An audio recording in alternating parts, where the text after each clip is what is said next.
Ben elə ürəkli oğlanam ki, bax hamının yanında videomu çəkirəm. Yalanım olsa, buna bax, adama birini qoysa, adam 2 yerə bölünər. Onun yanında adam yalan danışa bilər. Hamısını qoymuşam 11 manata, bax, buna bax.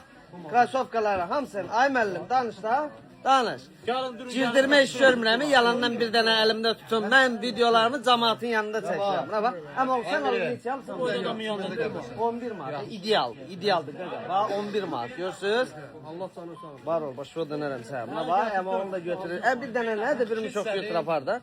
Hamısı buna bax, 11 manat. Bax, tüm dost, tanış, qohum, əqrəba, hamı buradadır. Gəlin. O nədir? Ola bax, hamısı 11 manat, görürsünüz? Durun gəlin, həm Sumqayıtda, həm 28 filialımızda, həm də 20 yanvar filialımızda.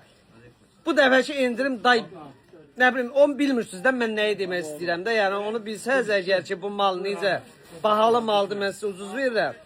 Gəlib 5-5 alıb, qohum əqrəba bizə də pay verərsiniz. Bax, onu da deyim. Sağ olun, var olun. Buyur,